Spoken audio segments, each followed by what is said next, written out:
He is a geologist with 35 years of experience. Alan's worked at West Shore Consulting in Muskegon for 17 years. He specializes in geophysics and computer modeling applications and has experience in mineral, oil, gas, and environmental work. And he's going to be talking about Ottawa County geology and whether it's conducive to hydraulic fracturing. Alan, thank you. Oh, I need to put your presentation up. That will help, won't it?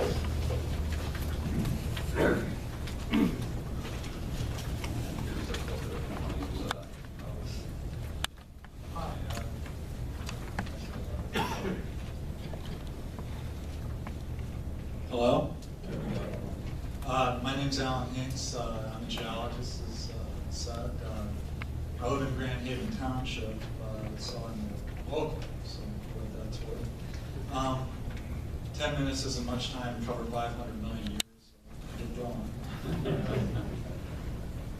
What I'm going to talk about tonight is the geology of Michigan, how oil and gas are formed, the difference between conventional and unconventional oil and gas plays, and whether or not Ottawa County is prospective for unconventional plays.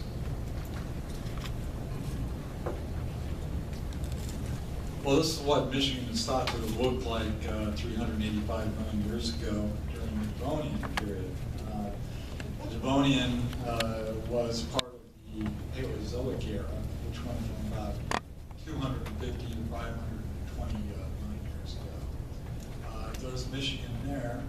You can see there's a bunch of the U.S. shown here. In this slide, the blue represents water, the brown is land, and the lighter blue shades are shallower seas. Well, during most of the Paleozoic, we were underwater. We were shallow and deep sea. During this time, the basin, Michigan is famous for being a circular basin. This area subsided, and as it subsided slowly, it was filled with sediment pretty much continuously during that period of time.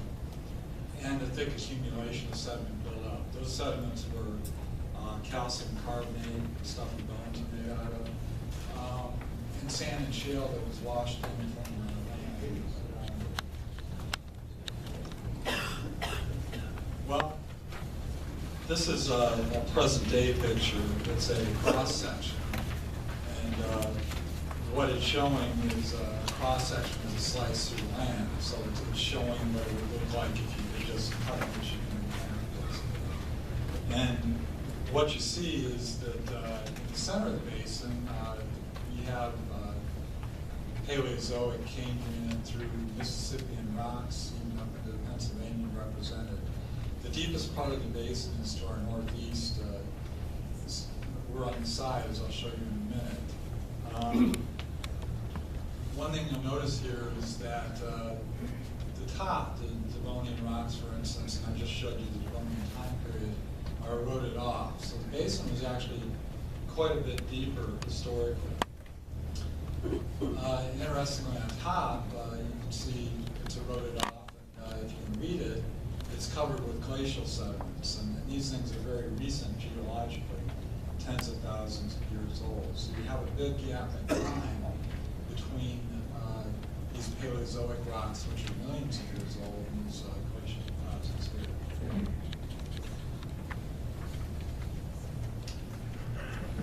Well, this is a present picture. It's a map that shows what Michigan would look like if you could remove all the glacial sediment. So it's kind of what Michigan looked like before glaciers came to. What this map shows, the different colors are different ages of rocks.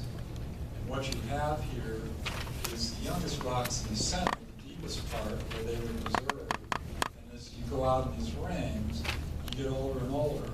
Ottawa County is in this area, as you know. So we're on the southwest side of the basin.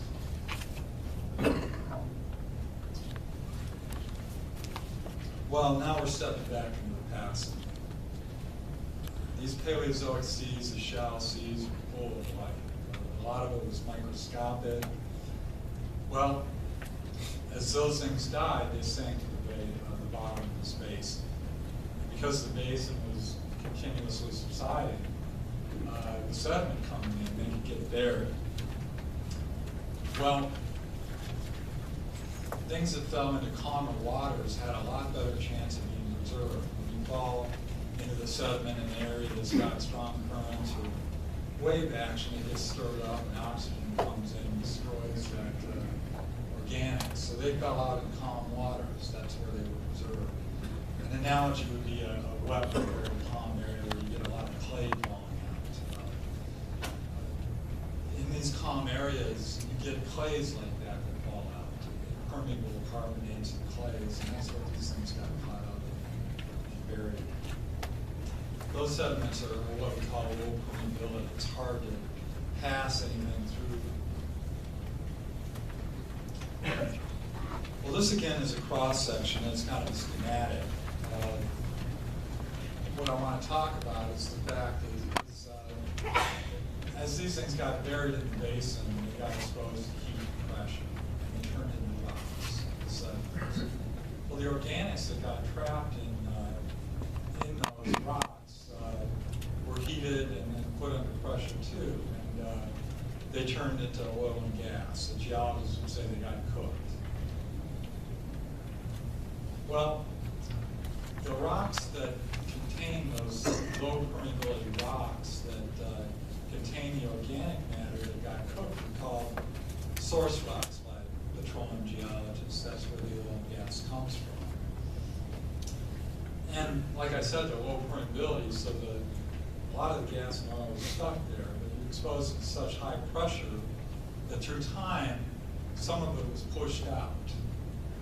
And most of the subsurface is filled with ancient seawater. What happened when it got squeezed out is if it got into a permeable layer like a dolomite or a sandstone permeability, it got into that seawater and it floated uphill, just like oil and gas would do in a puddle in a parking lot. Well, two things happen when it went uphill. It would either find its way out to the surface, and historically Michigan had several oil seeps where you could find oil at the surface. The second possibility is it would get trapped. It would get trapped by an impermeable layer. And then it would become what we call a conventional trap. And that's what oil and gas people have looked for the last 100+ years, these conventional traps. These things are impermeable rock, so you don't need to create additional permeability to get them out. This schematic shows several examples of conventional traps, anticlines, where things flow uphill and just get stuck.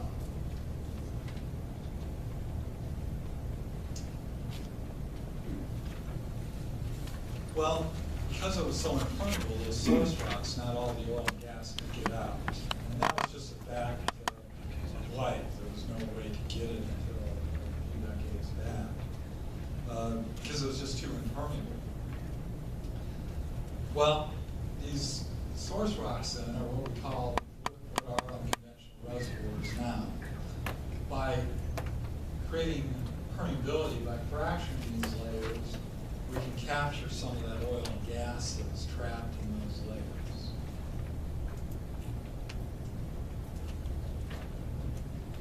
Well, this is a stratigraphic column in Michigan.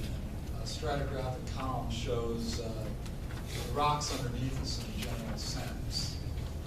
Most of this, in Michigan, we have the Paleozoic represented. We have glacial drift way up on top, and the very old Precambrian crystalline rocks down here, and in between the Precambrian sediments that fill in that subsiding Michigan basin.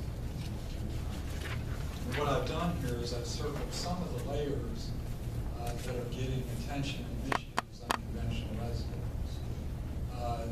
The Antrim, which Adam touched on a bit, the A1 carbonate, which is a new play or idea, and the Utica. And for those of you who are paying attention, this should actually be up here. The stratigraphic columns show rocks as youngest at the top and oldest at the bottom, and any place where we're not worked over, which happens in mountainous areas sometimes, that equates to being deeper too. So the Antrim shallow, the A1 is shallow. Well, looking at these individually, Antrim shale, it goes back decades. Michigan was one of the earliest in the country and the world really to have an interventional reservoir. As Adam discussed, most of the production is the northeast. We do have similar depths, and that's an important consideration in the Antrim County, but a few wells now in the county are not promised. I don't know a lot about it, but there hasn't been much attention on it. The A1 carbonate, it's a recent play. That's what the permit in Urbana is for. Hasn't been permitted. There is a well in Ione County that has been drilled. From what I hear, it looks promising. It gets into liquids and volatiles, which are really in natural gas. There's some discussion that Ottawa County might be in that oil liquids window. If that proves to be the case, there will be attention brought to Ottawa County. The Utica, or the Conwood member of it, is thought to be most promising up north. Ottawa County isn't that promising. This is evolving every